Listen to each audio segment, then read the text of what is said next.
Baie welkom aan al ons kykers na nog 'n episode van Gesels Bietjie Les. My naam is Armin Kritzinger en elke week bied ons hierdie volwasse studie, Sabbatskool studie, les van die volwasse les van die Sewende Adventiste Kerk aan en elke week van dit ons begin het in kwartaal nommer 2 van hierdie jaar, het ek elke week saam met my vriend Hilmer Carolus. Hilmer, baie dankie dat jy die tyd geneem het om hierdie week saam met ons te kyk na les 5 van kwartaal 4. Hoe gaan dit vandag met jou? Dit gaan goed, baie dankie. En dis weer eens baie lekker om hier te wees saam met jou, om hierdie les weer te bestudeer en 'n bietjie te gesels daaroor. En mag die Here vir ons, nie net vir ons nie, maar ook vir u daar by die huis, waar ook al jy dit kyk, mag dit vir u 'n seën wees. Daar's hy. En Hilmer, voordat ons nou gaan kyk na les 5 in hierdie boek van Josua, kan jy asseblief vir ons open met 'n woord van gebed? Ja, sekerlik. Ons almagtige Vader in die hemel, Here, baie dankie vir u woord. Dankie vir die krag wat daarin is. Baie dankie vir die feit dat u woord tot nou toe nog beskikbaar gestel het vir elkeen van ons om te kan gesels en te kan studeer. En dankie ook vir diegene vir wie inspireer om hierdie lesse te skryf. Ons vra dat u vir hulle altyd sal help om te skryf volgens u wil en volgens u woord, en help dat ons ook dan opgebou sal word deur u woord. Mag u woord ook oorwinning behaal in elkeen van ons lewens. Amen. Amen. Vir ons kykers daar by die huis, onthou as julle seën vind uit hierdie lesse om dit te deel met julle vriende, julle kerklidmate, julle familie, sodat ons meer en meer mense kan kry wat saam met ons luister na Gesels Bietjie Les. Onthou, op die einde is ons doel om die evangelie te deel met mense, sodat hulle 'n geleentheid kan hê om te kies om 'n verhouding met Jesus te hê, sodat ons almal saam in sy koninkryk kan wees. En dan kan al ons Gesels Bietjie Les kykers saam ontmoet daarso onder 'n boom daar ergens in die nuwe hemel, die nuwe aarde. Dit word interessant te wees. Amen. So hierdie week, kykers by die huis, les nommer 5, dit is die Here wat vir jou stry. So ons geheeteks is uit Josua hoofstuk 10 vers 42. Al hierdie konings het hulle land het Josua met een veldtog verower, want die Here, die God van Israel, het vir hulle geveg. So in die boek van Josua is daar 'n paar ontstellende tonele. So hierdie ontstellende tonele het meestal te doen met van die ander nasies wat die Israeliete meer oorlog gevoer het. En laasweek het ons begin kyk na hierdie storie van hierdie moeilike stories in die Bybel van die Kanaaniete en hoe die Israeliete hierdie land moes ingeneem het. En hierdie week se les sê vir ons dat ons gaan nou weer 'n bietjie verder beweeg om hierdie vraag te kan probeer beantwoord. Jy weet, hoe kan die Here toegelaat het dat hierdie dinge gebeur? So hierdie week se les is 'n voortsetting van hierdie ondersoek basies wat ons verlede week begin het. So ons kan amper sê dis 'n deel nommer 2 van waarmee ons laasweek begin het. Ons gaan kyk na die Israeliete, hoe hulle die beloofde land moes ingeneem het, en van die mense wat daar in daai land was, hoe hulle uitgedryf was, hoe hulle verower was. En baie mense het vrae daaroor, hoe kan 'n God van liefde dit toelaat, dat mense so vernietig word en so aan. As ons kyk na Sondag se deel van die les, dan sê dit vir ons, die Kanaaniete se verdorwenheid. So ek gaan vir ons lees daarso uit Genesis hoofstuk 15 vers 16, baie belangrike vers. Dit sê so vir ons, en die 4de geslag sal hierheen terugkom, want die ongeregtigheid van die Amoriete is tot nog toe nie vol nie. So aan die begin van die 40 jaar, toe die Israeliete die geleentheid gehad het om by die beloofde land in te gaan, maar as gevolg van hulle ongeloof het hulle toe nou nie by die land ingegaan nie, en hulle het vir 40 jaar in die woestyn rondgedwerf, sê die Bybel basies vir ons hierso in Genesis hoofstuk 15, dat aan die begin van daardie 15 jaar, was die beker van hulle ongeregtigheid nog nie vol gewees nie, maar aan die einde van hierdie 40 jaar, was hierdie beker van hulle ongeregtigheid nou vol gewees. So, toe was daar nou die keuse basies gewees om hierdie mense nie net uit te dryf nie, maar basies om hulle heeltemal te verslaan. En ons sien soortgelyke beginsels in die ander verse wat hierso genoem word in hierdie les. So die Here het die landstreek van Kanaan toe aan die Israeliete gegee. So wat sê hierdie geleesde skrifgedeeltes vir ons oor die groter rede vir hierdie besluit wat die Here gemaak het oor daardie mense wat in die land gebly het en die land wat nou aan die Israeliete gegee is? Ja, so ek dink iets wat ons oor en oor moet herhaal, veral verlede week en dan ook hierdie week, is dat die geveg is nie teen mens nie. Selfs God se geveg is ook nie teen vlees en bloed nie. Die geveg is teen sonde. Dit is die vyand. Sonde, en natuurlik dan sê die Bybel, die dood is dan die laaste vyand. Maar sonde, terwyl daar sonde is, sal daar altyd 'n stryd wees. Jy weet, en ons noem dit die groot stryd, maar selfs die gevegte en stryde wat ons van die groot stryd afkomstig is in ons lewens, alles het te doen met sonde. En dit is baie belangrik dat ons dit so verstaan. want en ek as ons 'n voorbeeld mag maak, ek kom nou na die antwoord toe Armin. As ons kyk na as ons dit in gedagte hou dat dit teen sonde is, dan is 'n praktiese voorbeeld kanker byvoorbeeld, jy weet. Niemand wat 'n vriend of 'n ouer gehad het wie aan kanker gely het, niemand het regtig daardie persoon is kwaad vir die persoon nie. Jy is kwaad vir kanker. En as jy iets het wat kanker dan sal genees, al maak dit nou die persoon hoe seer, jy sal probeer, as dit al manier is, dan gaan jy doen wat jy moet doen. Jy weet, om ontslae te raak van die kanker. Want jou geveg, en as daai persoon dalk sê, ja, maar jy maak my seer. Jy weet, nee, die doel is nie om vir jou seer te maak. Die doel is om kanker uit te roei. Dit is om kanker te vernietig, te oorwin. Dit is die groot ding. En dis waarom dit so waar is dat God het die sondaar lief, maar haat die sonde. So selfs wanneer dit by die sondaar kom, die een wat in oop rebellie teen God leef, die God se mikpunt wanneer hy sy boog trek, is die sonde nie die sondaar. Ja. Jy gaan maar voort. Ek wil nou aanlas om hierso by hierdie belangrike punt wat jy hierso maak, want die les het vir ons gevra om te lees hierso uit Levitikus 18 vers 24 tot 28. Verontreinig julle nie deur al hierdie dinge nie, want deur al hierdie dinge is die heidene verontreinig wat ek vir julle verdryf het. So hierdie punt is hierso, dit is die sonde. Dit is nie hulle ras, hulle taal of enigiets soos dit nie, maar dit is al hierdie dinge is die heidene verontreinig. Dan sê dit vir ons van 25 aan, so het die land dan onrein geword. En ek besoek sy ongeregtigheid daaraan, sodat die land sy inwoners uitspoeg. Maar julle moet my insettinge en my verordeninge onderhou en niks van al hierdie gruwels doen nie, die kind van die land of die vreemdeling wat onder julle vertoef. Want die mense van die land wat voor julle gewees het al hierdie gruwels gedoen en die land het onrein geword. Laat die land julle dan nie uitspoeg as julle dit verontreinig nie, soos dit die nasie uitgespoeg het wat daar voor julle was. Ons het laasweek ook hieroor gepraat, Hilmer, dat, soos wat jy sê, die rede hoekom hierdie mense uitgespoeg word, is as gevolg van die sonde.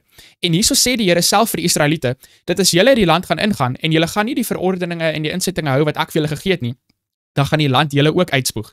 En dit gee vir ons eintlik 'n paar van die voorbeelde van die dinge wat hierso gebeur het. As ons kyk na die verse hierso voor, vers 24, vers 21 sê, van jou kinders mag jy nie gee om voor vermoeilog deur die vuur te laat deurgaan nie, dat jy die naam van jou God nie ontheilig nie. So, kinderoffers sien ons hierso. Vers 22, hier is nou baie bekende vers in Levitikus, met 'n manspersoon mag jy ook geen gemeenskap hê soos 'n mens met 'n vrou het nie. Dit is 'n gruwel. Jy mag met geen dier vleeslike gemeenskap hê om jou daardeur te verontreinig nie. En dan sê dit in vers 24, hierdie is die dinge wat die mense gedoen het. So, mense wat seksuele omgang gehad het met mense van dieselfde geslag, mense wat seksuele omgang gehad het selfs met diere, mense wat hulle kinders geoffer het. En so die les sê vir ons, dis nie net 'n Bybelse waarheid wat dit hierso vir ons gee nie, maar hulle het self in die geskiedenis het hulle hierdie tablette gekry wat praat oor die antieke tekste van die Kanaanitiese godsdiens in die samelewing en hoe dit daar plaasgevind het. En vir ons kykers, julle kan hierdie stukkie Sondag hierso lees. Dit praat hierso van allerlei prostitusie en allerlei seksuele dinge wat daar aangegaan het, en die argeologie bewys basies vir ons dat die inwoners van Kanaan het hulle eersgeborenes geoffer en al hierdie verskriklike dinge gedoen. En 'n belangrike punt, die eerste vers wat ons gelees het daarso uit Genesis het gesê, aan die begin was hulle beker nog nie vol nie. Maar nou is hulle beker vol. So vir ons kyker by die huis, die Here het 'n proeftydperk vir daardie mense gegee. Ja. Om hulle lewens te verander.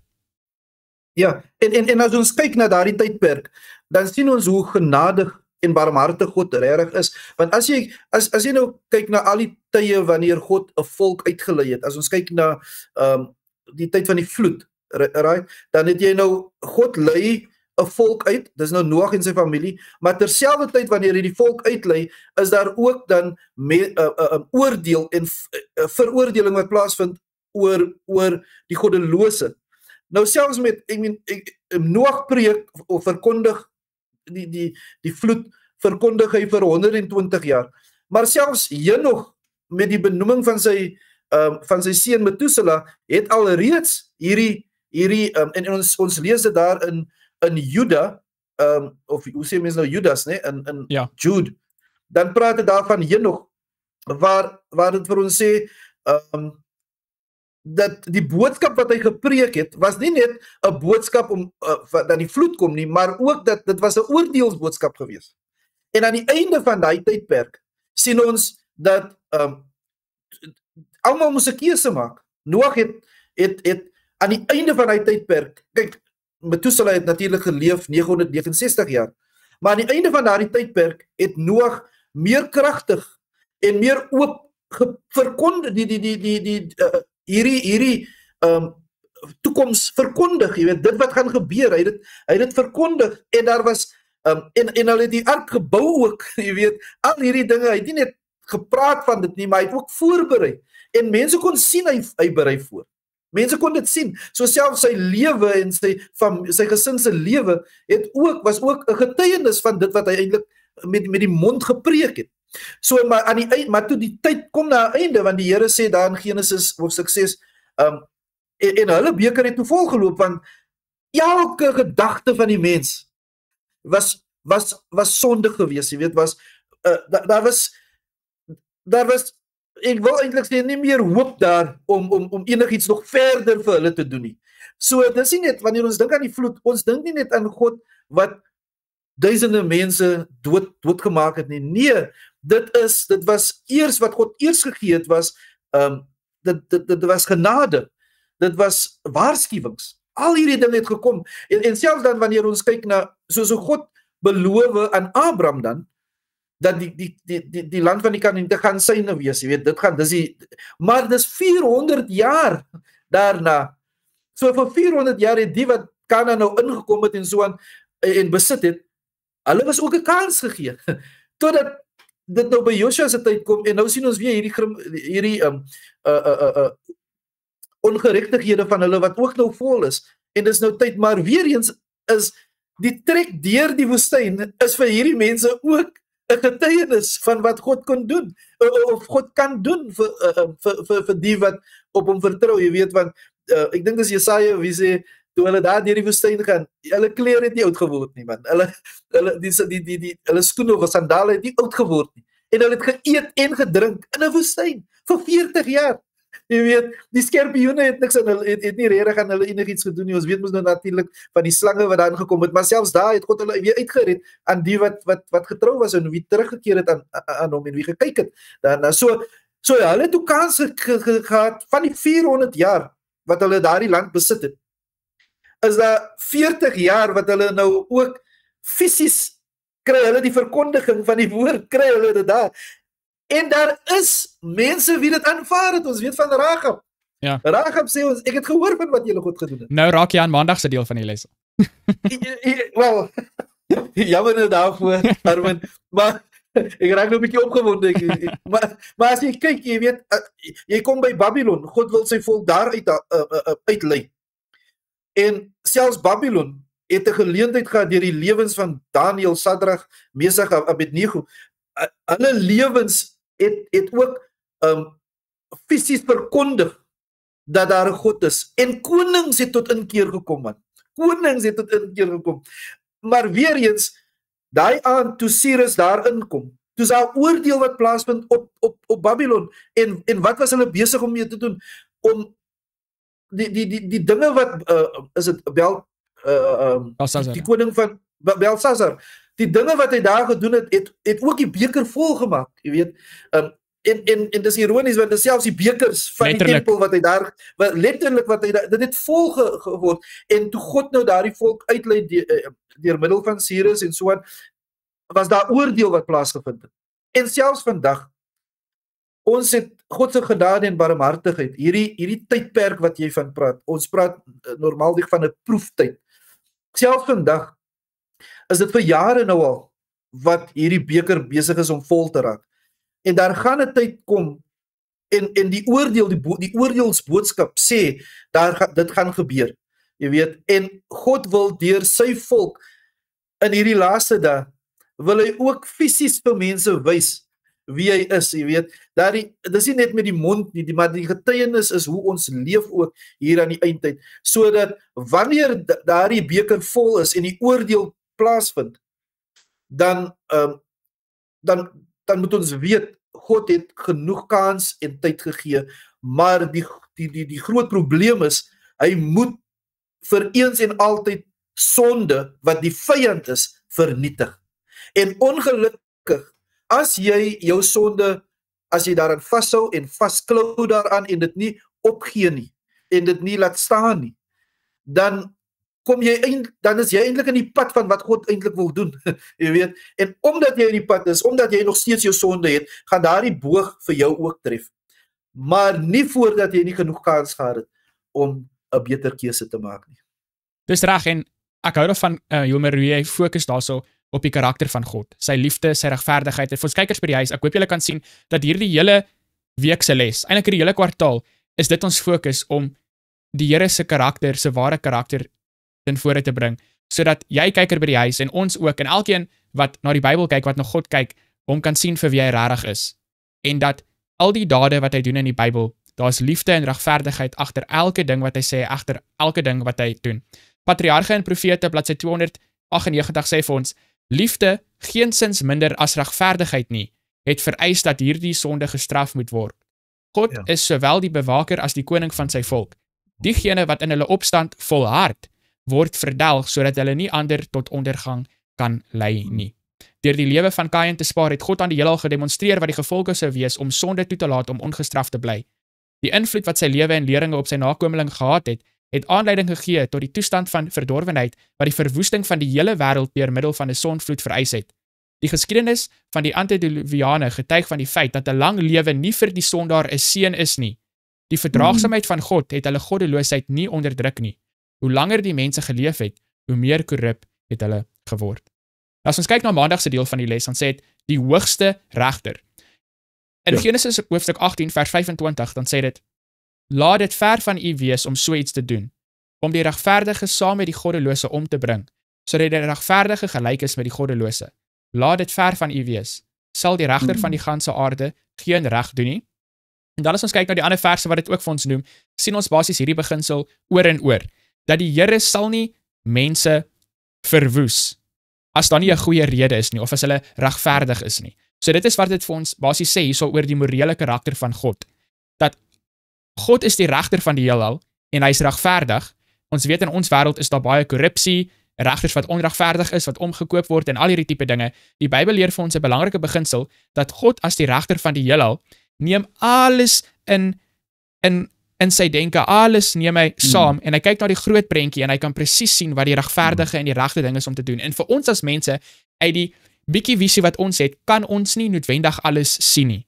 Ons kan nie die gevolge van elke aksie sien nie, ons kan nie die harte van mense lees nie, en daarom kan die Here baie keer dinge doen wat ons nie verstaan nie, en is omdat ons nie daardie visie het waar ons alles sien nie. En daar is 'n oordeel waar al hierdie dinge verduidelik gaan word, ons het 'n millennium waar baie van hierdie dinge verklaar gaan word aan die mense, maar as ons kyk na maandag se deel van die les, dan kan ons sien dat God het oorlog teen sonde verklaar, ongeag of dit binne die Israeliete of die in die Kanaanitiese mense was. En ons het voorbeelde van dit. Ons sien ook as die mense in Kanaan aan hulle sonde vasgeklou het, volhard het, dan die Here hulle vernietig. Maar ons sien dieselfde by die goue kalf. Toe Moses van die berg af gekom het, moes die mense 'n keuse maak of hulle aan die linkerkant of aan die regterkant gaan staan, en die mense wat volhard het in hulle sonde was ook verwoes gewees, net soos die mense in Kanaan. So dit beteken die Here is nie 'n rasis nie, hy kies nie hierdie groep mense bo 'n ander groep mense of enigiets soos dit nie. Dit het alles te doen met of die mense volhard in hulle sonde of nie. En dan kan ons terugkom, Hilmer, na wat jy genoem het so oomblik terug. Selfs onder die Kanaanese mense, die mense wat in Kanaan gebly het, as daar mense was wat gewillig was om te verander, soos Rahab, die Moabit Rut, of die Gibeoniete, wat ons ook van gepraat het, ek dink verlede week of die week voor dit, daardie mense, as hulle gewillig was om te verander, het hulle ook deel geword van God se mense. So die Here vernietig nie die regverdige mense of die mense wat gewillig is om te verander nie. So kyk by die huis, ek hoop regtig dat jy kan sien dat die Here is regtig lief vir elke mens en hy's regtig regverdig. En wanneer hy daardie mense vernietig het, wat sy beker vol geloop het, was dit uit liefde gewees vir daardie mense en liefde gewees vir die Israeliete, liefde gewees vir die wêreld, liefde vir die wêreld om die wêreld te beskerm van die invloed van daardie mense en liefde vir daardie mense om hulle lyding van sonde tot op 'n einde te bring. En soos Hilmer gesê het, die beker in ons aarde is ook besig om stadig by stadig meer en meer te wees totdat dit ook vol gaan word en dan gaan dieselfde gebeur as wat gebeur het Ja. met daardie mense. Nou die vraag daar sou Hilmer op maandag, dit sê vir ons, bepeins die feit dat God 'n regverdige regter is, een wat nie omgekoop kan word of partydig is nie. Die Here is 'n God wat nie vir ewig sonde, onderdrukking, die lyding van die onskuldiges en die uitbuiting van weerloses sal duld nie. Hoe is hierdie werklikheid 'n onafskeidbare deel van die evangelie? Ja, jy weet, terwyl ek wil net iets sê oor maandag se gedeelte, voordat ek nou direk die hopelik sal ek al indirectly of die vraag beantwoord met wat ek nou gaan sê. Maar daar's 'n kruisverwysing in Lukas 18 as ek hoor van God as die regter, dan in Lukas 18 hoofstuk 1 tot 5 dan is daar die gelykenis van van 'n regter. Maar dan sê dit in vers 6. Toe sê die Here, hoor wat die onregverdige regter sê. En dan maak hy 'n gelykenis aan God of 'n teenstelling met God. Sal God dan nie, so God is nie die onregverdige regter nie, maar as dit is wat die onregverdige regter sê, sal God dan nie reg doen aan sy uitverkorenes wat dag en nag tot hom roep nie, al is hy ook lankmoedig in hulle geval. Ek sê vir julle dat hy gou aan hulle reg sal doen. Maar hierdie is baie belangrik. As die seun van die mens kom, sal hy wel die geloof op die aarde vind. Soos jy nou net gesê het, Armin. Dis wanneer daardie tyd kom, jy weet, daardie oordeelstyd, wanneer dit nou eintlik wanneer die uitspraak van die oordeel nou of die opsomming van die oordeel gekom het, dan is dat of jy is nog vol sonde of jy is nog vol geloof. Ons die teken is sonde as vyand. As sonde in jou vir jou aan daardie kant sit, jy weet, verlede week gepraat ons aan wie se kant is ons. Dan is die ding wat vir ons aan God se kant plaas, geloof. Jy weet, en ons word gered, ons leef deur geloof, by geloof, maar ons word ook gered deur geloof. En nie net is dit die redding van sonde nie, maar ook die redding uit 'n sondige wêreld is nog steeds geloof, want wanneer Jesus weer kom, gaan hy geloof vind. Soos of hy vind geloof in jou, of hy vind sonde in jou. Jy weet, die wat in wie hy geloof vind, reddende geloof vind, gaan saam met hom. Die wie in wie sonde gevind is, nadat ons almal keuse gemaak het, die wat in sonde gevind is natuurlik dan die ewige verderf. Maar wat vertroostend is dat die regter, jy weet, ons praat van korrup regters hier in ek wil nou amper sê in Suid-Afrika, maar dit nie in Suid-Afrika nie, Armin. Ek weet nie van Thailand nie, maar in Suid-Afrika dink ek daarom nie. Maar nee, dis maar 'n grap. Ons het oral is daar korrupte en die korrupsie wat plaasvind op hierdie aarde is wanneer iemand net na sy eie belange wil kyk. Of dit nou dis eintlik korrupsie. Wanneer jy jou belange voor die belange van anders plaas. En die ander is nie jou gesin nie, want jou gesin is ook jou belange. Jy weet, en so aan. Maar wat so vertroostend is, so wanneer jy in 'n hof instap, dan is daar vrees of jy nou eerlik is of oneerlik gewees het, jy weet, of jy skuldig is of onskuldig. Wanneer jy in 'n hof instap, is daar nog steeds daardie bietjie vrees, want jy weet daar's iets soos korrupsie. Jy weet iemand kon die skuldige of die skuldige een kon eintlik die regter omkoop en dan vind hy vir jou skuldig. So daar's nog steeds vrees wanneer jy of angs moet ek sê wanneer jy in 'n aardse hof instap. Maar die vertroosting wanneer dit kom by die regter, die regter van die heelal, die regverdige regter, dan sien ons hy doen ook dinge. Maar dis nie sy eie belang nie, jy weet. Hy doen dinge vir my. Hy sal nooit, maar daardie dinge sal nooit die regverdigheid weghaal nie. Sy liefde haal nooit die, soos jy net nou gelees het. Sy liefde en sy regverdigheid is nooit dis nooit die een of die ander nie. Dis nooit die een of die ander nie, jy weet. Dis altyd tesame, want wat hy vir ons gedoen het, hierdie regter wie ons saak bepaal, is die een wie sy enige gebore seun vir ons gegee het. Hy is saam met ons in hierdie evangelie, want hy het ook deur Jesus het God ook hier kom leef, God met ons.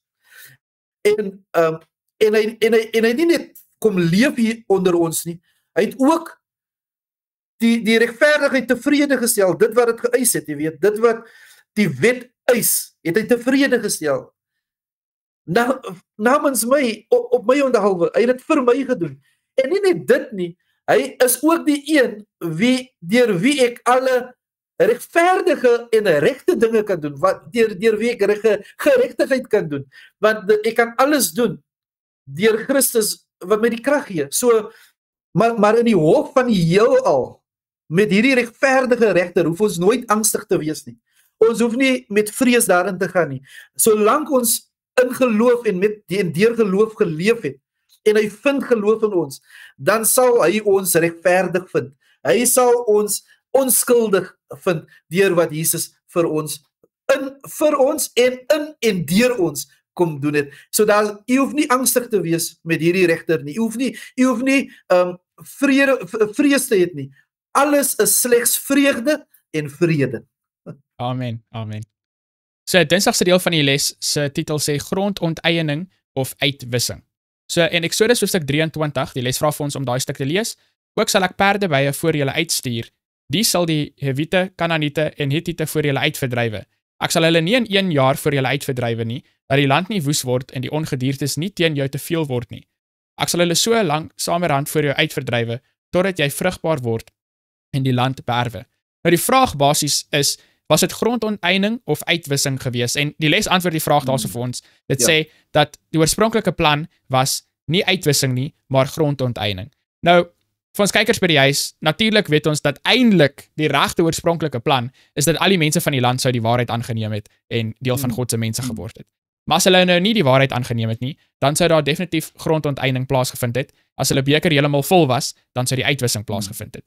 Nou vir ons kykers by die huis, daardie woord grondonteiening is 'n woord wat julle miskien nie so baie van hou nie, wat baie mense miskien nie so baie van hou nie.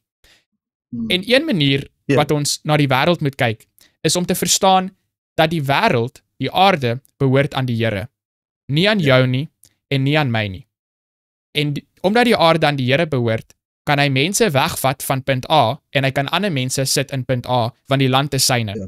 Maar as ons glo, as ons 'n wêreldfilosofie het, waar ons dink punt A behoort aan die mense in punt A, dan as die mense van punt B gaan op punt A, dan gaan ons 'n probleem daarmee hê. So ons moet uit die oogpunt daarna kyk, dat die wêreld en die aarde behoort aan die Here. So die grondonteiening wat daar plaasvind, is dat die Here skuif mense weg van sy grond af, en hy bring ander mense daarso op daai grond. Nie as gevolg van wie die mense is, of wat hulle ras is, of enigiets soos dit nie, maar as gevolg van die sonde, soos wat ons nou al reeds uitgewys het hierso in die les. As gevolg van die ongeregtighede wat die mense gedoen het, en hy het vir ons gesê, dat as die Israeliete dieselfde ongeregtighede gedoen het, dan sal die land hulle ook uitspoeg, dan sal die land ook ander bewoners kry wat dan gewillig sal wees om getrou te wees aan wat die Here sê. En ons sien voorbeelde daarvan. Toe die Israeliete ongetrou was aan die Here, het Babylon gekom en Jerusalem vernietig en hulle weggeneem in ballingskap, en dis nie net daai een keer nie, 'n hele paar keer wat daardie tipe dinge gebeur het. Nou die les vra vir ons weet, hoekom was daar dan op die einde van die dag soveel van die Kananeese mense gewees, wat nie uitgedryf was nie, maar wat uitgewis was? En die antwoord wat die les daarso vir ons gee, is eintlik baie mooi. Dit sê vir ons, net soos wat Farao tydens die uittog uit Egipte uit sy hart verhard het, so het meeste van die Kananeese mense ook hulle harte verhard. En so, die 10 pla was nie regtig nodig gewees in Egipte, as Farao net die eerste keer, of voor die eerste plaag nog vir Moses hulle gesê het, ja, weet, die mense kan gaan nie. Maar omdat Farao elke keer sy hart verhard het, het dit basies erger en erger geword, die pla, tot op 'n punt waar die eerstgeborene in Egipte gesterf het. En so, is daai eintlik 'n baie mooi voorbeeld, omdat die eerstgeborene het nou gesterf as gevolg van die hardheid van die hart, omdat Farao het basies sy keuse gemaak, en hy het volhard in sy besluit, en selfs nadat die Israeliete toe getrek het, het hy hulle toe agtervolg, en toe het hy ook sy lewe verloor, hulle almal toe hulle lewens verloor daarso in die see. En so is dit basies 'n klein voorbeeld van wat die mense in die land van Kanaan ook gebeur het, dat dit was nie die Here se plan gewees vir hulle almal om te sterf nie. Dit was die Here se plan vir hulle almal gewees om die waarheid aan te neem en vir ewig te lewe. Maar as hulle, soos in die begin nie hulle hart volhard het teen die woord van die Here nie, dan sou daardie mense 'n ander ondervinding gehad het as wat daarso toe met hulle gebeur het in Ja. daardie verhaal. So, Jy weet, Daai Armin, net om maar by te voeg, ek hou baie van hierdie les, want hierdie les beantwoord vrae wat mense bewustelik of onbewustelik het, jy weet. Selfs wanneer dit by die hel kom, die vuur van die hel. Daar's baie mense wat baie vrae het en ons probeer soms die hel af te water, die boodskap omtrent die hel af te water deur om te sê nee, dit is nie regtig so nie en dit, jy weet al hierdie dinge. Maar hierdie les help ons om te verstaan, veral Dinsdag se les ook, want die beloofde land is hierdie aarde. Maar natuurlik is dit die nuwe aarde, So om die gelowiges se beloofde land vir die gelowiges om daarop te bly, moet sonde natuurlik uitgewis word. En jy weet, en dit help ons ook om te verstaan hoe belangrik dit hierdie vir ons is, wie nog in hierdie proeftyd woon, jy weet, en bly. Want oorwinning oor sonde is nie opsioneel nie. Jy weet, wanneer jy kyk na hierdie elke afgod moet ook vernietig word. Die slagveld, ek dink ons het verlede week daar 'n bietjie daaroor gepraat. Die slagveld was daar in die Midde-Ooste in Bybelse tyd, ja. Maar die slagveld is nou oral waar sonde is. En as sonde en natuurlik waar die menslike hart is, die menslike natuur is, jy weet, die sondige hart. Dis waar die slagveld nou is. En dis waarom die hart ook, wat die sonde, die menslike hart, moet ook vernietig word. Dit moet uitgehaal word, jy weet, en as ons kyk na 'n vers soos Kolossense 3 vers 5, Armin. Kolossense 3 vers 5. Hier is ons ook nou betrokke met hierdie stryd teen sonde. Want die Bybel sê, maak dood dan julle lede wat op die aarde is. Naamlik hoe, en dan noem dit daar hoerery, onreinheid, hartstog, slegte begeertes en gierigheid wat afgodediens is, waardeur die toorn van God oor die kinders van die ongehoorsaamheid kom, waarin julle ook vroeër gewandel het, toe julle daarin geleef het. Maar nou moet julle ook dit alles aflê, voordat Jesus, jy weet, ek wil eintlik sê, ons lewe, ons harte, of ons tempels, is Jesus se beloofde land. Jy weet, dit is waar hy wil wees. Maar om daar te kan wees, moet hierdie dinge eers doodgemaak word. Jy weet, en natuurlik kan ons verder lees, of die kykers kan verder daardie hoofstuk lees, maar weer eens wil ek net sê, hierdie is nie opsioneel nie.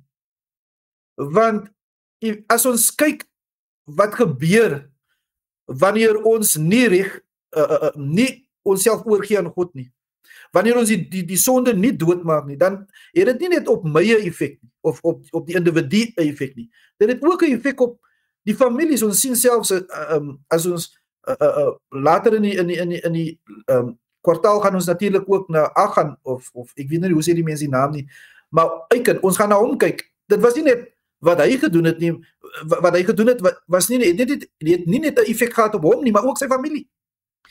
Rahab aan die ander kant ook, jy weet, toe sy staan vir die Here, toe word haar familie ook gered, jy weet. So, en dis waarom dit nie opsioneel is nie, want dit het nie met jou te doen nie. Dit het met God se karakter te doen, maar dit het ook te doen met jou gades, jy weet, jou kinders, jou familie, jou gesin, die mense met wie jy in aanraking kom, is ook op 'n manier afhangend op jou lewe. Jy weet, veral as jy 'n pa is en 'n man is wat 'n familie lei. Die gevolge is nie net op jou nie, maar ook die wat jy sê jy liefhet. Jy weet, so dit moet geheel en al vernietig word, sonde in ons lewe. Dit is nie, ons praat nie van selfverbetering nie. Jy weet, in vandag se wêreld, dan praat ons om dit wat jy is net te verbeter. Nee, dis nie selfverbetering nie, vriende. Dit is samewerking met goddelike krag, en as ons aan God se kant is, dan is God se vyand sonde. En natuurlik die laaste vyand ook is die dood. So as jy aan God se kant veg, dan is God se vyand jou vyand. En dis waarom ons ook 'n deel het. Ons moet doodmaak, sê Paulus aan die Kolossense. Dit is baie mooi en Gilbert, daai is eintlik die vraag, daar's aan die einde van Dinsdag, wat is die elemente in jou karakter en in jou gewoontes wat uitgewortel met wortel en tak uitgeroei moet word. So ons kykers by die huis, elkeen van ons moet daai vraag vir onsself vra. En van die voorbeelde is nou daar genoem in Kolossense hoofstuk 3, die vers wat ons daar gelees het. En so net soos wat die sonde totaal en al verwoes moes word uit die beloofde land uit vir die Israeliete om daarin te gaan, so moet sonde totaal en al verwoes word uit ons lewe uit. En so partykeer dan dink ons, weet ek kan maar nog vashou aan hierdie, ek kan nou maar nog vashou aan daardie. Maar die Here het vir die Israeliete 'n duidelike opdrag gegee om totaal en al skoon te maak daar waar die sonde was. En so dit is 'n mooi voorbeeld van wat in ons lewens ook moet gebeur. Amen. Nou Woensdag se deel van die Armin, jy moet nou al weet, jy weet, ek kan die vraag sal ek beantwoord. Ek vat net 'n bietjie van 'n lang draai om daar uit te kom, maar dit gaan beantwoord. So Woensdag se deel van die les, vrye keuse. Deuteronomium hoofstuk 20. Baie mooi deel. As jy naby 'n stad kom om daarteen te veg, moet jy dit vrede aanbied. En as dit jou 'n antwoord van vrede gee en vir jou oopmaak, moet die hele volk wat daarin gevind word aan jou dienspligtig wees en jou dien. Maar as dit geen vrede met jou sluit nie, maar oorlog teen jou wil voer, moet jy dit beleer. Jomer, dis duidelik. Weereens hier sien ons die keuse wat die Here vir die mense gee. Die Israeliete kom na die stad toe, hulle bied hulle eers vrede aan, en as die mense dan besluit om teen hulle oorlog te maak, dan sal die Israeliete eers teen hulle geveg het. Nou baie mense, kykers by die huis kan miskien dink, "Sjoe, maar wat is dit nou anders as ander geloofstelsels weet wat na mense toe kom en vir hulle sê, jy moet of deel van ons wees of ons gaan julle vernietig of iets soos dit." Kykers, op die einde van die dag het ons almal vrye keuse, maar dit beteken nie dat ons keuses het nie gevolge nie. Dit is 'n groot probleem. Ons wil baie vryheid hê, vryheid van keuse om dit te doen en om dat te doen, maar ons wil nooit die gevolge hê van ons sondes nie. In die land waar jy bly, of jy nou in Suid-Afrika bly of waar ook al jy bly, daardie land het reëls. En as jy nie die reëls van daardie land gaan volg nie, gaan jy of tronk toe gaan, of as jy nie 'n burger is van daai land nie, gaan hulle jou uit hulle land uit stuur terug na jou huis toe. En dit geld vir omtrent elke land op aarde wat so 'n bietjie georganiseerd is. Dieselfde is waar as jy 'n jong mens is wat op skool is. As jy nie die reëls gaan volg wat in jou skool is nie, jy het vryheid om te gaan kwaad aanvang by jou skool net soos wat jy wil, maar daar gaan gevolge wees. En so die heelal het ook reëls. En net soos die reëls by jou skool en die reëls van jou land veronderstel is om daar te wees om die mense te beskerm, om hulle geluk te bevorder, so is dit met die reëls van die heelal, om ons te beskerm, om ons geluk te bevorder. En as ons nie gaan lewe volgens daardie reëls nie, ons het die vryheid om te kies, maar daar gaan nog steeds gevolge wees. Daar's nie nog 'n ander heelal waar ons heen kan gaan om daarso iets anders te gaan probeer doen nie. Of ons is in hierdie heelal met hierdie reëls wat goed is vir ons en vir ander mense, of daar is nie 'n plek vir ons in hierdie koninkryk, in hierdie regering van die heelal nie. So Jomer, is daar enige iets wat jy miskien daarso kan noem nog oor Woensdag se gedagte daarso oor die vryheid van keuse? Vrye keuse is die kern van die saak wanneer dit by die mens kom, jy weet. God dwing niemand nie. En jy weet, jy het een keer genoem, liefde kan nie bestaan sonder vryheid nie, sonder 'n vrye keuse nie, weet. Maar vryheid, soos jy sê, bring ook verantwoordelikheid. Nou, ek wil ook net noem, jy weet, hoe liefdevol hierdie God is, wanneer ons praat nou van hierdie les en verlede week se les, is ook 'n antwoord vir baie wie twyfel dat God liefde is. Maar sonde en waarom God eintlik sonde wil vernietig, is omdat sonde geen keuse nie. Wanneer sonde heers, is daar geen keuse nie, vriend. Jy kan maar nou probeer wat jy wil. Het gaan lyk dat jy oorwinning het oor sondes buite die Here, maar dit is nie so nie, want selfs dit is, as dit nie uit geloof uit is nie, is dit ook sonde. Enige selfverbetering wat jy gaan probeer, enige iets uit self uit wat jy gaan probeer, is ook sonde. So al dink jy, en dis hoe die hart is bedrieglik. Dit sê vir jou eintlik, jy kan sonder God doen, jy hoef nie vir God 'n keuse te maak om eintlik reg te wil doen nie, jy weet. En dis hoe baie mense dink. Maar dis hoe bedrieglik die hart eintlik is. Want dit vertel vir jou leuns, jy weet. En jy leef daardie leuen. Maar aan die einde van die saak is, as sonde heers, as Christus nie heers nie, dan heers sonde. Want Christus sê, jy is of vir my of teen my. Daar is net twee, daar is geen hoe sê mens nou 'n middelgrond hier nie, vriende. Jy beweeg elke dag of nader aan God of verder van hom af. En daar is geen neutrale grond wanneer dit by dit kom. Aan die einde van die dag gaan die wat geregtig is, gaan geregtig bly. Die wie geregtigheid gekies het, sal geregtig bly en die wie ongeregtigheid gekies het, gaan ongeregtig bly. Dit is hoe dit gaan wees. En maar terwyl sonde geen keuse gee nie. Dis eintlik waarom Jesus kom sterf het. Om weer vrye keuse vir ons te kom gee. Jy weet, met Adam het ons dit verloor en daar's geen weg weer na God toe slegs deur Jesus nie. Sonder Jesus is daar geen ander manier om by God uit te kom nie. En want Jesus is die een wat kom sterf het sodat jy en ek weer 'n keuse kan maak. Weer 'n platform sal hê of 'n plek sal hê waar ons eintlik weer kan kies. En hy het selfs gesterf sodat jy kan kies, al kies jy hom nie. Weet, maar en dis 'n risiko wat hy geneem het, maar vir die wie hom liefhet en vir die wie sy liefde aanskou het op die kruis en vir die wie daardie liefde van God ook 'n liefde opgewek het in jou, vir daariegene is dit natuurlik 'n goeie nuus, jy weet.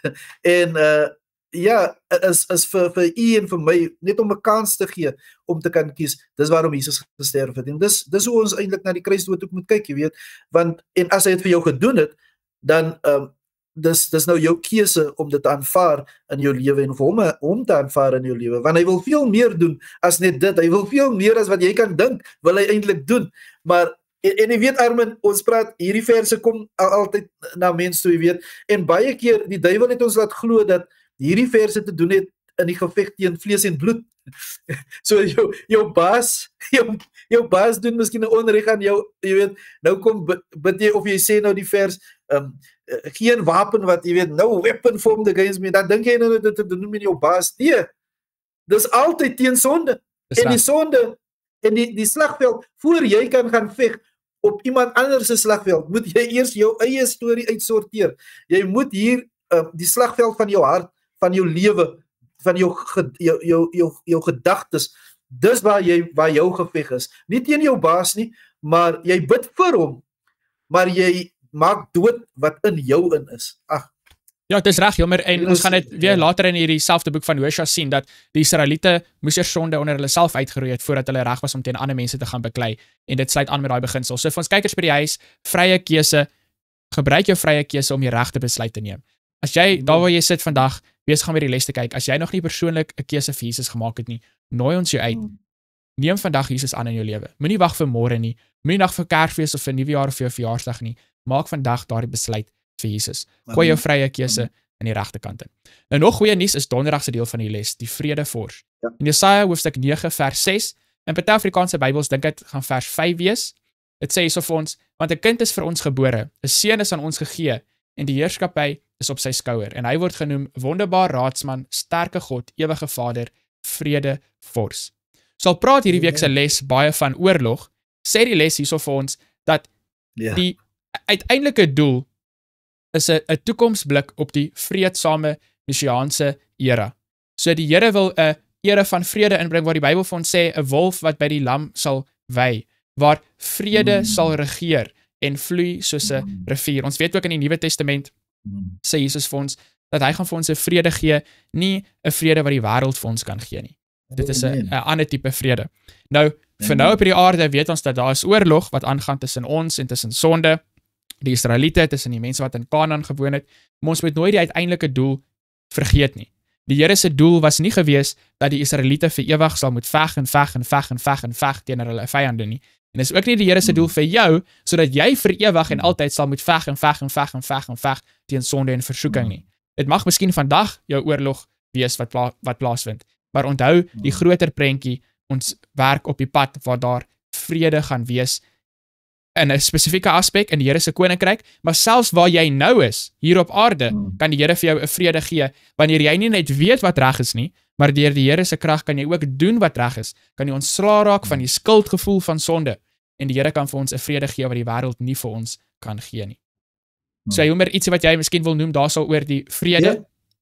Ek dink daardie storie, jy weet van wat in 2 Konings, ek weet nie of jy daarna toe Ja, so kom ek sal gou vinnig 'n storie vertel vir ons kykers by die huis. Ja. So die les sê vir ons hierso in Dinsdag se deel van die les in 2 Konings hoofstuk 6 vers 16 tot 23. So die Arameese mense het gekom, hulle wou God se mense basies vernietig het, spesifiek Elisa, en so het Elisa hulle toe met blindheid getref en hy het hulle gelei en hy het gesê ek sal julle vat na die mense wat julle wil hê, en hy lei hulle tot in die middel van die stad van hulle grootste vyande, as ons dit so kan sê, en daarso word hulle oë oopgemaak en hulle verwag dat hulle nou heeltemal vernietig gaan word, en Elisa sê vir God se mense dat hulle moet nie die mense vernietig nie, maar dat hulle moet hulle basies voer. Heeltemal die teenoorgestelde as wat hulle verwag daarso. So, Jomer, toe ek na die storie gekyk het, toe dink ek by myself, duidelik sê dit vir my die Arameese leer, want hulle was toe nadat hulle nou geëet het en so, is hulle toe nou weer weg gewees en die Bybel sê toe hulle nou nie weer oorlog gevoer teen God se mense nie. Dit sê vir my dat hulle beker was nog nie vol gewees nie in daardie oomblik nie. So wat se gedagtes kan jy met ons deel oor daai storie?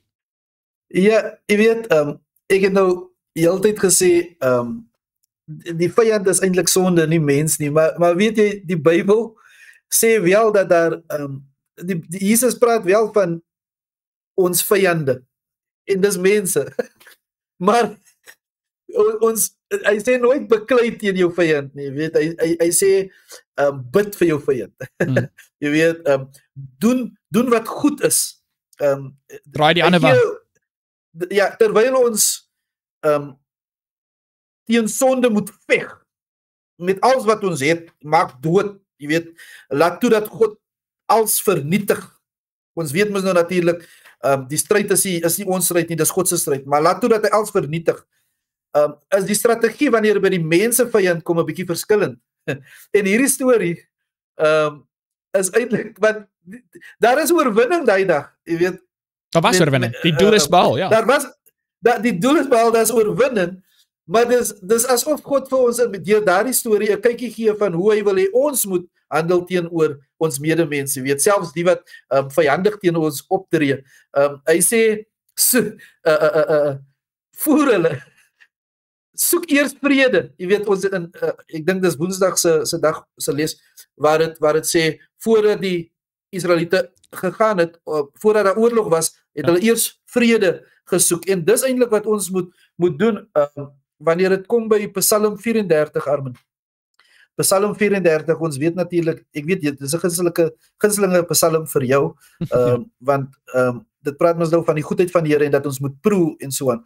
Maar vers 14, dis nou in die Engels 14, 15 sê, wyk af van wat verkeerd is en doen wat goed is. Dan sê dit, soek die vrede en jaag dit na. Dit is 'n mooi vers, nee Armin? Baie mooi. En dit sê vir ons doel, as die geveg, God se geveg is, Here, maar wat moet ek doen? Wel, jy soek vrede. Jy weet, en selfs Matteus hoofstuk 18, wanneer dit met jou broer kom en jou broer het oortree teen jou, die mikpunt daar vir jou is nie om vir iemand te gaan sleg sê nie, in privaat, en dan nog 2 mense kry om ook hy persoon sleg te sê nie. Die mikpunt vir ons is, ons los die vernietiging aan God. Jy weet, maar vir ons is dit om jou broer weer te wen. Die strategie is daar om jou broer te wen. En dis ons taak. Jy weet, soms voel ons, ja, maar daar's meer wat jy kan doen as net om stil te sit. Wel, die stil sit in hierdie geval is, soek maniere om daardie persoon weer oor te wen. En dit is, ja, doen goed, jy weet, soek na vrede en jaag daarna. Ja, en ek dink dis 'n baie belangrike punt wat ek wil noem vir ons kykers by die huis. Ons weet dat in daardie tyd was God die koning gewees van Israel en God het direk opdragte vir Israel gegee om, as hulle iemand moes gaan oorlog voer het teen mense. Ons lewe vandag nie in 'n tyd waar die Here God is van die land waarin jy bly nie. Die God se mense het hom verwerp as die koning van hulle nasie en hulle het mense aangestel as hulle konings. En so God sê nie vandag spesifiek vir hierdie land om daai land aan te val of dit te doen of dat te doen nie. En dis baie anders. Dis baie anders as die Here spesifiek vir jou 'n opdrag gee om iets te doen en of as jy uit jou eie uit besluit om iets te doen. So baie keer dan dink die mense in terme van selfverdediging en al hierdie tipe dinge. Ons dink aan die storie van Petrus, toe hulle gekom het om Jesus te vang, het hy 'n swaard uitgetrek en uit selfverdediging, en ek bedoel, nie vir homself nie vir sy vrou nie, maar vir die God van die heelal, om hom te verdedig, en in daardie oomblik het Jesus vir hom die beginsel gegee, wat basies neerkom op mense wat leef deur die swaard, sal sterf deur die swaard, en so, in daai selfde Psalm 34, Jomer, wat jy nou net gelees het, as ons kyk na vers 20 daarstaan, sê het vir ons, menigvuldig is die teëspoede van die regverdige, maar uit die almal red die Here hom. So ons as mens, veral in 2025, ons moet baie versigtig wees, dat ons moet nie probeer om onsself te verdedig, of onsself te beklei, as die Here die ene is, wat vir ons gaan beklei nie. Ons moet nie ons vertroue op onsself sit nie, maar ons moet ons vertroue op die Here sit. Om terug te kom na die titel vir die les, in les nommer 5, dit is die Here wat vir jou stry. So ons moet net baie versigtig wees, dat ons nie vir onsself wil begin beklei, vir ons self wil begin opstaan, as dit die Here is wat vir ons stry nie. Die beginsel wat ons moet vat van daai Ou Testament stories is, dat al is die Here nie meer koning van jou land nie, moet hy nog steeds koning wees van jou hart. Al beklei jy nie nou teen die Kanaaniete of die Amorite nie, beklei jy vandag teen sonde in jou lewe. Dit is die belangrike beginselsles wat ons dan moet leer. Ja, Jomer, jy het iets gesê. Ja, dus en ons is geneig as mens, en ons moet altyd probeer om waaksaam te wees teen dit. Ons is geneig om vir God ons deel te gee, en ons wil God se deel doen. Jy weet, maar as God sê vir ons wat ons deel is, hy sê vir Elisa en die knegt, voer die mense. Ek veg op my manier, en ek wen die stryd, maar hier is jou deel, en met samewerking, ons deel, as ons deel doen, in samewerking met God se deel, dit is die hoogtepunt van die Christense lewe. Dis reg, onthou, ons het die heel eerste les van hierdie kwartaal het ons gesê, die geheim vir ware sukses, patriarge en profete, dink in die Engels is dit bladsy 509, die geheim tot ware sukses is die Here se krag saam met die mens se poging wat daarmee saam te werk gaan. So ons doen wat die Here vir ons gesê het om te doen, en hy sal sy belofte nakom en doen wat hy beloof het. Vrydag se deel van die les sê vir ons, die val van Jerigo, daar so uit patriarge en profete, weer eens gaan ek die Afrikaans, daar so aanheg vir ons kykers, sodat julle dit in Afrikaans kan lees. Hierdie is baie mooi. Ja, so ek gaan hierdie aanhaling vir ons lees, het sê vir ons, die Here is 'n geduldige God. Aan die goddelose nasies het hy 'n proeftyd gegee, waarin hulle met hom en sy karakter vertroud kon raak. Die oordeele wat God uiteindelik oor hulle gebring het, was oor hulle verwerping van die hoeveelheid lig wat hulle wel ontvang het, en omdat hulle hul eie kop in plaas van God sou wou vervolg. Die Here het pertinent gesê waarom hy nie die Kanaaniete dadelik van die grond wou verdryf nie, en dat die Amorite se boosheid nog nie breekpunt bereik het nie. Deur hul verdorwenheid het hierdie nasies alself stadig maar seker tot by die punt gebring, waar die Here dit nie meer kon toelaat nie, met die gevolg dat hulle uitgewis sou word. Alvorens daardie onomkeerbare breekpunt bereik word, met ander woorde, voordat 'n betrokke nasie se sonde sy volheid bereik het, sou die Here nie sy wraak uitoefen nie. Al die nasies het so 'n proeftyd gehad. Diegene wat verkies het om die wet van God tersyde te stel, het al hoe meer verdorwe geraak. Die kinders het die ouers se rebelsheid geërf. So het hulle dan boser dinge as hulle vaders aangevang, totdat die oordeele van God hulle onverwags oorval het. En daardie straf was geensins ligter, net omdat die Here dit uitgestel het nie. En ek dink die beginsel is ook waar vir ons vandag, dat soos wat ons die wet van God tersyde stel, sal ons ook meer en meer verdorwe raak. En ek het al baie keer gesê, ek dink op gesels 'n bietjie les, hoe meer waarheid ek in my lewe gehad het, as ek teen daai waarheid draai, dan het ek slegter dinge in my lewe gedoen, as wat ek minder waarheid gehad het in my lewe. So, ja, en daar die volgende sinnetjie, Armin, wat die kinders erger doen. Jy weet, soms dink ons, ja, dit wat ons doen is maar 'n klein dingetjie, maar die beginsel is, dat die wat na ons kom, wie dit aanskou, hulle doen erger dinge, dan wonder ons as ouers soms, of as volwassenes, waar leer die kind die? Maar die beginsel is in daardie kind geplant, jy weet, en dis waarom ek sê, dis nie opsioneel nie. As ons kinders en ons familielede lief het, dan is jou saak regmaak met God, en 'n regte keus te kies, althans, is uiters belangrik, want dis hoe ons eintlik ook liefde, om vir God te kies, is om liefde te bewys aan die wat aan ons naastes. Ja. Dis reg, amen. Ons vra vir bespreking, daar so 4 vrae. Bepeins die feit dat God ons regter sowel as 'n hoofregter oor die ganse heelal is. Bespreek nou die implikasies wat dit inhou. Waarom dink jy dat God as regter die grondslag van die evangelie en van ons redding is? Ons het so 'n bietjie daaroor gepraat oor daardie dag in die week wat gepraat het oor die regterdeel. Dit het definitief te doen met die regverdigheid. Dat God neem alles in gedagte. Hy neem alles, die geheime dinge, die dinge wat in die openbaar is, al daardie tipe dinge. Gewoonlik as ons kyk na Prediker, dan sien ons mos daarso, dan hou ons daarso van vers 13 wat sê mos die hoofsaak van alles wat gehoor is vrees God en hou sy gebooie, want dit geld vir alle mense. En dan stop hulle daarso. Maar vers 14 sê, want dit gee vir ons die rede. God sal elke werk bring in die gerig wat kom oor al die verborge dinge, goed of sleg. Verborge beteken die geheime dinge. So ek dink die ding wat God as regter vir ons hoop gee, is dat God sien alles raak. Hy sien die goeie dinge raak, hy sien die slegte dinge raak, en hy gaan regverdig oordeel oor die goddeloses en die mense wat lief is vir hom. En op die einde van die dag gaan elke knie buig, almal gaan getuig dat hy is God, dat hy is regverdig en dat hy is liefde. En dit is waarom dit so belangrik is dat God is die regter in die evangelie en vir ons redding. Vraag nommer 2, Hilmer, hoe bied die Kanaaniete se geval ons insaag in God se geduld en geregtigheid? Hoe kan ons die Here se karakter weerspieël in die wyse waarop ons medemens hanteer? So fokus daarso op daai tweede deel prakties, Hilmer, vir ons kykers by die huis. Hoe kan ons die Here se karakter weerspieël in terme van geduld en geregtigheid in die wyse waarop ons medemense hanteer?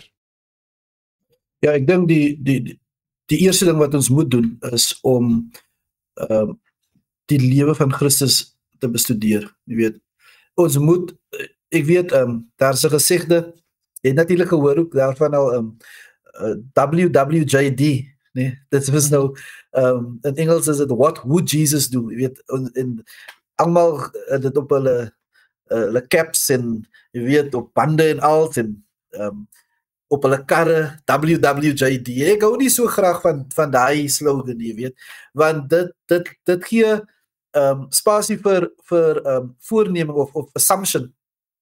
Want elkeen sal dan sê, Jesus sou dit gedoen het, hy sou dit gedoen het, hy sou dit gedoen het. Ek hou meer van WDJD, what did Jesus do, Armin? Jy weet, want dit sal vir ons na die Bybel toe vat. En dan eintlik, want ons moet doen wat hy gedoen het. En dan sal ons kan sien, soos jy genoem het daar, toe die soldate kom in Getsemane, jy weet, hoe Christus, toe Petrus nou daai man se oor afsny, het Christus, hy het dit weer teruggesit, selfs op die kruis. Dan sê hy, Vader, vergewe hulle, want hulle weet nie wat hulle doen nie. En ons, en ek praat spesifiek nou met Adventiste, verlede week het ons nou die storie agter die storie, jy weet, ons het 'n boodskap wat gaan om die groot stryd. God het vir ons openbaring gegee, wat vir ons dieper en groter dinge te laat aanskou. Hy het vir ons 'n lens gegee, waardeur ons kan kyk, om te kan sien dinge hoe hy dit sien. En dis waarom, as iemand aan ons iets doen, ons kyk nie aan daardie persoon wat hy gedoen het nie, ons sien daardie persoon soos God dit sien. Jy weet, God sien selfs waar jy vandaan kom. En God is regverdig. Jy weet, as ons kyk na daardie werkers, van hulle het 6 uur begin, van hulle het 12 uur begin, van hulle het net voor huistoegangtyd het hulle begin werk, maar God is die een wie weet wat die persoon so lang teruggehou het. God is die een wie weet waar vandaan daardie persoon kom. Hy weet die tekortkominge wat daardie persoon en die stryde wat daardie persoon moes stry as kind byvoorbeeld. So ons moet probeer dinge sien, nie ek het nou nie die voorberei nie, maar jy weet, ons moet hoe ons dinge moet sien is nie oppervlakkig nie. Jy weet, we must reason from cause to effect. Kan jy gou dit in Afrikaans sê vir ons, ons moet redeneer van ons aksies na die gevolge van ons aksies basis, as ek kan sê. Ons moet kyk na nie net wat iemand doen nie, maar wat het veroorsaak dat daardie persoon so opgetree het, jy weet. En as ons dan mense kan sien soos God mense sien, as siele wat gewen moet word, dan sal ons beter optree teenoor ons medemens. Ons sal dan ons gee dan vir God spasie om sy karakter deur ons te weerkaats aan ander. Ja, dis baie mooi. En ja, om te besef dat ons weet nie wanneer ander mense se beker nog vol is nie. ons moet vir mense kans gee. Dit is die Here wat dit sal sien, dis die Here wat dit sal kan besluit. Amen. Dis baie mooi. Nou vraag nommer 3, dink aan die fundamentele aard van vrye wil. Waarom dink jy respekteer die Here ons vermoë om vrylik te kies? Hoe hou liefde en vryheid onderling verband? So ek het al voorheen genoem in die les. My vrou, ek het nie my vrou ontvoer nie. Niemand het my vrou gedwing om met my te trou nie. So een van die redes hoekom ek oorreed is dat my vrou lief is vir my, is omdat sy gekies het uit vrye wil uit om met my te trou. Amen. En om by my te bly, om my nie te los nie. So die Here se Dit is 'n daaglikse ding, Armin. ja, dit is Dit Dit is regtig so. Dit is Ja, ons lag, maar dit is waarheid. Dis Ja, dis 'n daaglikse keuse wat jy maak. om te bly. Ja. Presies. En so dit is die verband tussen liefde en vrye keuse. Sonder vrye keuse kan daar nie liefde was nie. As iemand my vrou geforseer het om met my te trou, of as ek haar ontvoer het en gedwing het om met my te trou, dan sou ek vir die res van my lewe altyd gewonder het of sy regtig lief is vir my, of is sy nou maar net saam met my omdat ek haar gedwing het, of omdat sy bang is vir my, of wat ook al dit mag wees. En so die vrye wil is definitief direk verwant met liefde, met keuse. Dat ons kies om die Here te dien, omdat ons weet sy weg is die beste, omdat ons weet sy woord is waar, omdat ons weet sy reëls vir die heelal is die beste vir ons en die beste vir al die wesens in die heelal. Ons kies dit, want dit is regtig, as ons enige pad kon kies, sal ons nog steeds die Here se pad kies, want dit is regtig die beste vir ons. As ons kyk na vraag nommer 4, Hilmer, watter praktiese manier kan jy vir ons kykers daarso by die huis sê, watter rol kan hulle speel as 'n Christen om vrede te werkstellig in die omgewing of die gemeenskap waar hulle woon? Die belangrike ding hier is om te besef, God maak onderskeiding tussen wêreldse vrede en die vrede wat hy gee. En ek dink as ons rol is om draers te wees van die vrede wat God gee. Dis reg. Nie die vrede wat die wêreld gee nie. Want ons is nie ons wil nie die wêreld se karakter weerkaats nie, maar God se karakter wil ons weerkaats. Ja, en Hilmer, dit is so 'n belangrike punt daai, want daar is 'n vrede wat die wêreld kan gee wat baie te doen het met politieke dinge. En vir ons kykers by die huis, ons probeer nie sê dat die politieke dinge is nie belangrik nie. Al wat ons sê is dat daar's belangriker dinge as die politieke dinge. Ja, en daar's soveel mense wat praat oor die politiek en die politieke dinge, die politieke vrede, die wêreldse vrede, maar die Here het vir jou en vir my 'n spesiale boodskap, 'n spesiale taak gegee met die vrede wat hy vir die wêreld kan gee. So ons kan gaan en ons kan gaan praat oor die politieke vrede, waaroor so baie ander mense praat, maar ongelukkig gaan hulle nie kom en praat oor die ewige vrede wat die Here vir jou gegee het nie. So jy gaan hulle werk vat, maar hulle gaan nie jou werk vat nie. So laat hulle nou maar hulle werk doen, totdat hulle eendag die waarheid leer van die Here se vrede, en solank as wat jy die ewige vrede boodskap het, is dit jou werk om dit uit te dra aan mense. Daar moet niks anders wees wat jou aandag daarvan sal aftrek nie. Ons trek nie die juk met die wêreld nie. Ons trek die juk met Christus. Dis sy juk. Amen. En so Amen. Dis baie mooi. Okay, Hilmer, ek sal vir ons sluit met 'n woord van gebed. Kom ons bid saam. Ons Vader wat in die hemel is, baie dankie dat deur hierdie les, selfs hierdie stories in die Bybel wat baie vrae bring vir mense, wat baie keer moeilik mag wees vir mense om te verstaan. Maar as ons dit verstaan soos wat dit regtig bedoel is vir ons, in die konteks, in die groter storie, in terme van u karakter, kan ons u liefde sien, ons kan u geregtigheid sien. Nie net in daardie tyd nie, maar selfs vandag, hoe u werk met mense vandag wat u nie ken nie, hoe u vir elkeen van ons geleentheid gee om 'n keuse te maak vir u of teen u. En help ons asseblief liewer sodat ons daardie instrumente sal wees, dat u ons kan gebruik om ook hierdie goeie nuus aan ander mense te kan bring, sodat hulle ook 'n keuse kan maak. Nou op die einde van die dag vra ons liewe Heer dat u Heilige Gees sal aanhou met ons harte te praat, ons kykers by die huis en die mense met wie ons in aanraking kom, om ons te oorreed van ons sondes en dat ons vrye keuse sal gebruik om 'n oorgawe te maak aan u, sodat ons saam met u in die beloofde land kan wees. Nie die aardse Kanaan nie, maar die hemelse Kanaan. Ons bid en ons vra dit in Jesus se naam alleen. Amen. Ons kykers by die huis, baie dankie dat julle saam met ons les gesels het vir les nommer 5. Hilmer, vreeslik baie dankie dat jy tyd neem uit jou besige dag en jou besige week om jou gedagtes met ons te deel oor die Sabbatskoolles. Ons is baie geseënd oor hoe die Here jou gebruik om met ons te deel. So, kykers by die huis en Hilmer, ons sien julle dan weer volgende week vir les nommer 6 van kwartaal 4. Moet dit nie misloop nie. Volgende week les nommer 6, dan gesels ons bietjie les.